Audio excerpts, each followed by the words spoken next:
آپ کو بھی خوش آمدید کہتے ہیں پروگرام میں. یہ بتائیے گا ذوالفقار بھٹی صاحب ہمارے معزز دوست ہمارے ساتھ موجود ہیں, پی ایم ایل این کے قومی اسمبلی کے ممبر بھی ہیں. اس وقت جو ہم اڈیالہ جیل کے باہر ہر منگل کو ایک تماشا دیکھتے ہیں روز, اور میں ان سے یہ پوچھ رہا ہوں حکومت آپ کی ہے, اس معاملے کو کہیں ایک نقطے پر لے کر آئے. وہاں کے لوگوں کے لیے زندگی عذاب ہو گئی ہے, نہ بچے اسکول جا سکتے ہیں, نہ بازار کھل سکتے ہیں, نہ لوگ دفتر جا سکتے ہیں. تو اس کا کوئی نہ کوئی اینڈ تو ہونا چاہیے نا سر رضا صاحب؟ بالکل اس کا اینڈ ہونا چاہیے, اور وہ قانون کے مطابق ہی ہوگا, جو رولز اینڈ پروسیجر ان کے مطابق ہی ہوگا. یہ تو نہیں ہو سکتا نا عاصم بھائی کہ اگر چلیں فرض کریں ملاقات, میں تو کہتا ہوں ملاقات کرانی چاہیے, لیکن اگر ملاقات کے بعد سیاسی بیانات آئیں گے جس سے کہ پوزیشن خراب ہوتی ہے. پھر ابھی ہم نے کل بھی دیکھا ان کی بہن کو انہوں نے کہا کہ ہم ملک بند کر دیں گے, ہمارے گھٹنوں پہ آنا پڑے گا. یہ تو کوئی بیان نہیں ہوا نا, یہ تو ایک سیاسی لیڈرشپ کا ایک سیاسی بیان ہو گیا, تو فیملی کا بیان تو نہیں ہوا. تو اپنی جو ٹھیک ہے ان کی ایک ریزرویشنز ہوں گی, ان کی شکایات ہوں گی, لیکن اس کو پریزنٹ کرنے کا یہ طریقہ ان بیانات کے ساتھ ان کے انٹینشنز کو شو کرتا ہے. اور میں سمجھتا ہوں کہ ریاست پھر محتاط ہوتی ہے کہ وہ کیا فیصلہ کرے, تو وہ اپنے لیے کوئی ایسی جگہ چھوڑ نہیں رہے کہ ان کو کوئی سہولت دی جائے, کوئی ریلیف دی جائے. رضا صاحب یہ بتائیے گا کہ قومی نقطہ تو ہے نہیں, قومی ایجنڈا تو ہے نہیں, یک نکاتی ان کا پروگرام ہے کہ خان کو رہا کرو. اب وہ بھی شرنک ہو کے بعد ملاقات تک آ چکی ہے. آپ کو لگتا ہے کہ پذیرائی عوام میں ابھی بھی ان کی اتنی مقبولیت ہے, یا آپ سمجھتے ہیں کہ عوام کو اب سمجھ آ گئی ہے کہ یہ تو ایک شخصی فائدے کے لیے کام ہو رہا ہے سارا؟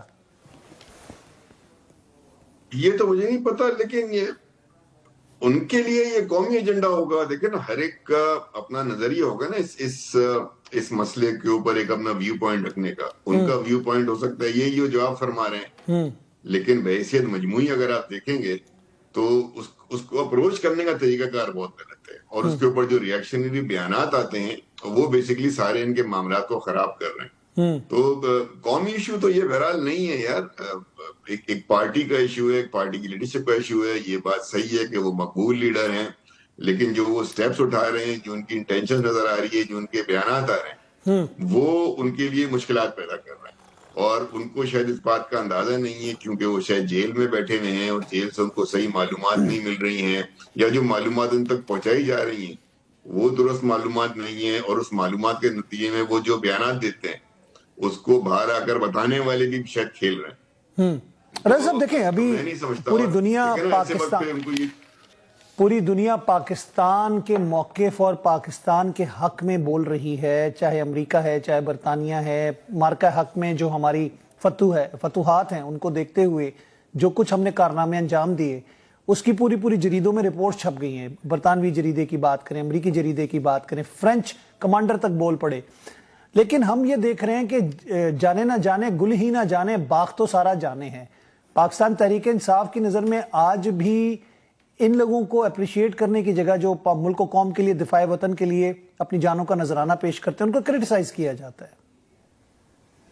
ایسے بھائی تحریک انصاف ایک میجر پرابلم ہو گیا, اور شاید ان کو اندر بیٹھ کے اس کا احساس نہیں کہ تحریک انصاف کے پاس لیڈرشپ نہیں بچی, اور تحریک انصاف کے پاس کوئی فرنٹ لائن کا لیڈر نہیں ہے جو باہر سے بیٹھ کر پارٹی کو آرگنائز کر رہا ہو, پارٹی کی سیاست کر رہا ہو. آپ دیکھیں نا کہ اتنی زیادہ ویکنس ہے لیڈرشپ میں کہ ان کو اپنے سیاسی معاملات اچکزئی صاحب کے حوالے کر دیے, علامہ راجہ ناصر عباس صاحب کے علاقے. مطلب وہ پی ٹی آئی تو نہیں ہے نا میرے بھائی, وہ تو ان کی اپنی جماعتیں ہیں, پختونخوا ملی عوامی پارٹی ہے, یا مسجد بیت المسلمین کے لیڈر.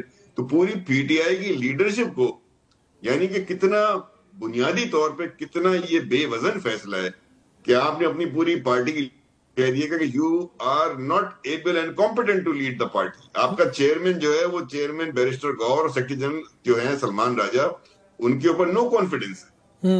اب آپ مجھے بتائیں کہ جس پارٹی کی لیڈرشپ نہ ہو, پھر آپ دیکھیں کہ اس پارٹی کے جو سپوکس پرسن ہیں وہ پارٹی کے باہر کے لوگ ہیں. یعنی تحریک تحفظ آئین کے ہم سنتے ہیں مصطفیٰ نواز صاحب ہیں, اچھا بولتے ہیں, لیکن وہ پی ٹی آئی کے تو نہیں ہیں. اسی طرح محمد زبیر صاحب ان کے سپوکس پرسن بنے ہوئے آج کل, وہ بھی پی ٹی آئی کے نہیں ہیں. تو مجھے تو پی ٹی آئی کی بحیثیت جماعت, ایک سیاسی جماعت, اس کی ایگزسٹنس, اس کی آپریشنز, اس کی پولیٹیکل ایکٹیویٹی زیرو نظر آتی ہے. اور سو نظر آتی ہے عاصم بھائی, ٹو بی آنیسٹ, اتنی بڑی سیاسی جماعت جس کی قومی اسمبلی میں نمائندگی ہو, سینٹ میں نمائندگی ہو, ایک صوبے میں اس کی حکومت ہو, اس کے پاس لیڈر نہیں ہے اور وہ آؤٹ سورس کرتی ہے اپنی لیڈرشپ کو, اور اس کے جو رہنما ہیں, جو اس کے بانی ہیں, وہ اپنے کسی بندے کو اتنا کمپیٹنٹ نہیں سمجھتے, ان کا اپنے کسی بندے پہ اتنا اعتماد نہیں. ایک منٹ بات ختم کرنے دیں. ایک لیڈرشپ ابھر رہی تھی علیم گنڈاپور کی شکل میں. آپ نے دیکھا کہ جیسے ہی وہ تھوڑا سا ان کا قد بڑھنے لگا, انہوں نے اٹھا کے اس کو سائڈ پہ کر کے سہیل آفرین صاحب کو لیں. سو پاکستان تحریک انصاف کا پرابلم یہ ہے کہ یہ ایک ایسی بس ہے جس میں سب لوگ سوار ہیں, ڈرائیور کوئی نہیں, اور یہ بس تیزی سے ڈھلان کی طرف جاتے ہوئے کسی کھائی میں گرے گی.